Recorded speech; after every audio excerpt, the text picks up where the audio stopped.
76 million Americans are freelancing right now. That is 44% of the entire US workforce. The platforms are booming, the income screenshots look incredible, and every business guru on the internet is telling you to quit your job and go freelance. But here's what they are not telling you. The median hourly rate for a US-based freelancer is $28 an hour. That sounds decent, until you understand what actually happens to that $28 before it reaches your bank account. And until you understand that AI just split the entire freelancing world into two groups. And which group you end up in determines everything about whether this works for you. I analyzed every major freelancing income report and data set I could find. Upwork, Fiverr, ZipRecruiter, Statista, the World Bank. What I found is going to change how you think about freelancing entirely. Most people think freelancing is hard to start but pays well once you get going. The data says that is only half right.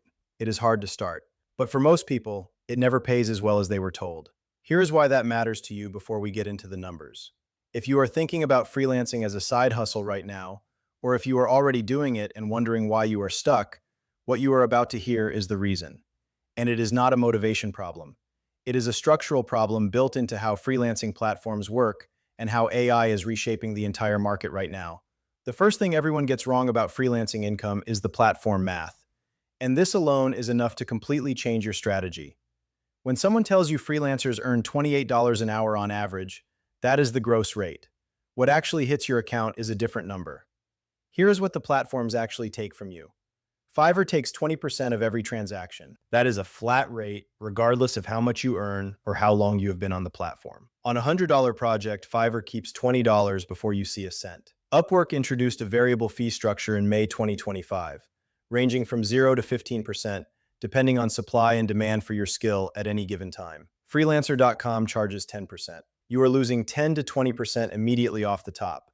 But that is just the beginning of the real hourly rate calculation. Freelancers spend an average of 5 hours per week on non-billable tasks: profile maintenance, proposal writing, client communication before a project is confirmed, invoicing, platform admin. If you are billing $28 an hour, but spending 5 hours a week unpaid on platform work, your real effective hourly rate is closer to $22 before taxes. And here's the tax piece that almost nobody factors in at the start. Freelance income in the US is subject to self-employment tax on top of regular income tax. For most freelancers, that means setting aside 25 to 30% of every dollar for tax obligations. So that $22 effective rate after fees and unpaid time becomes closer to $15 to $16 in actual take-home value. $15 an hour. That is the real starting rate for most beginner freelancers on the major platforms, not 28. Now here's where it gets interesting. Because the people making real money from freelancing, and there are a lot of them, are not making $15 an hour. They are making $50, $75, $100, $200 an hour. And the difference between those two groups is not experience level alone. It is something much more specific, and it is changing right now because of AI. This is the most important thing I found in all the data. AI just split the freelancing world into two completely separate income groups. And depending on which side of that split you land on, you are either in the best moment in freelancing history, or you are watching your income ceiling get lower every month. Here's what the data shows. Since the launch of ChatGPT and the wave of AI tools that followed, basic writing job postings decreased by 21%, simple graphic design by 17%, data entry by 35%, basic translation by 28%.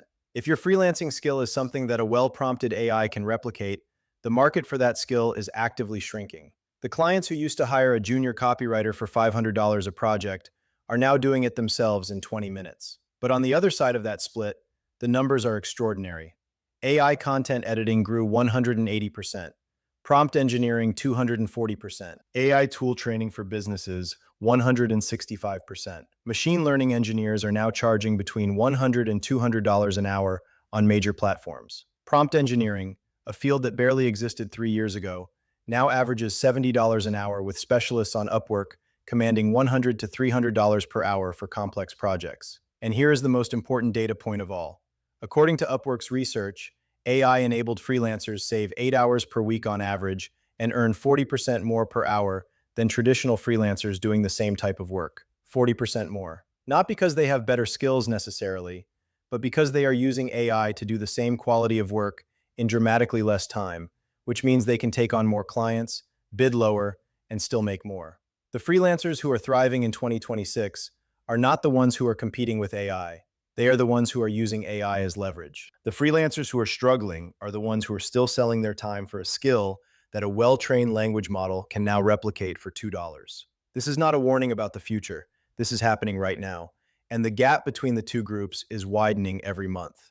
Now let us talk about the platform trap, because this is where most freelancers get stuck in a way that is incredibly hard to escape. When you start on Upwork or Fiverr, you begin at the bottom of the search ranking. No reviews, no completed projects, no platform history. The only way to get your first client is to underprice. A developer who should be charging $60 an hour quotes 15 to compete with established profiles. A copywriter who could charge 40 an hour quotes 10. This is normal. It is how everyone starts. The problem is what happens next.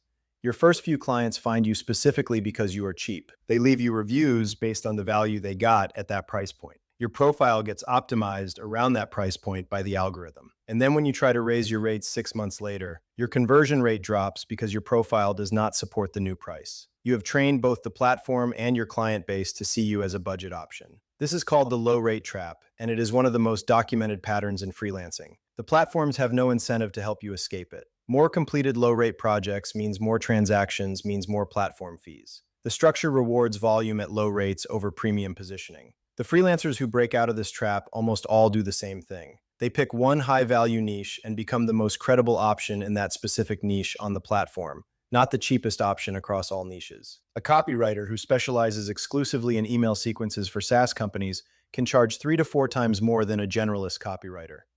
A developer who only builds Shopify checkout optimizations can command rates that a general web developer cannot. Specificity is the escape route from the low-rate trap. Let us now talk about the skill gap, because this is what ultimately determines your income ceiling more than any other factor. The data from every major freelancing platform is consistent on this. Hourly rates by skill category do not overlap. They are completely separate income bands. Data entry and basic admin, $10 to $20 an hour. Social media management for small businesses, $15 to $30. General copywriting, $20 to $40. Web development at mid-level, $50 to $100. AI and machine learning, $100 to $200. Prompt engineering specialists, $100 to $300. What this data tells you is that your income ceiling as a freelancer is set almost entirely by the category of skill you are selling, not by how hard you work within that category. You can be the absolute best data entry freelancer in the world, and your ceiling is still $20 an hour. You can be a mediocre mid-level developer, and your floor is $50 an hour. This means the single most important decision you make as a freelancer is which skill to develop. And right now, with AI reshaping the entire market, the skills with the fastest growing demand and the highest rates are all adjacent to AI. Building with AI, teaching AI to businesses that do not understand it. According to Upwork's skills data, AI-specialized freelancers command 25 to 60% higher rates than general practitioners in the same field. A digital marketer who knows how to build AI-powered ad campaign workflows charges significantly more than a digital marketer who does not. A video editor who uses AI tools to cut production time in half can take on twice the client load at the same quality. The skill multiplier from AI literacy is real and growing. So here's the verdict that the data actually delivers on freelancing as a side hustle. If you are going in with a generic skill and planning to compete on price, the data says this gets harder every month as AI erodes the demand for entry-level work. You will be fighting for lower-priced projects against an increasingly efficient market, and your real effective hourly rate, after fees and unpaid time, will likely sit between $15 and $22 an hour for longer than you expect.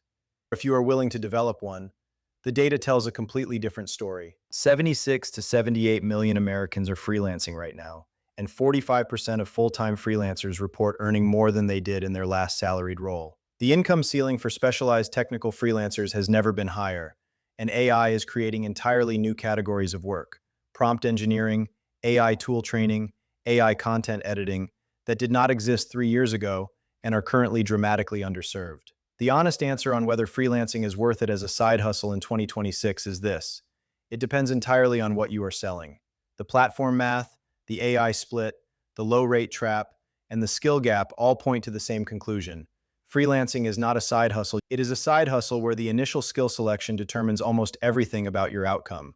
Choose the skill first. Understand the platform math before you start. Position in a specific niche from day one. And if you have not learned at least one AI-adjacent workflow yet, That is the highest leverage thing you can do right now to change your income trajectory as a freelancer. That is the verdict. If you want us to break down a specific skill category in this format, real rates, real platform math, real demand trends, tell us in the comments. That is exactly what this channel exists to do. Subscribe if you want the truth, not the hype.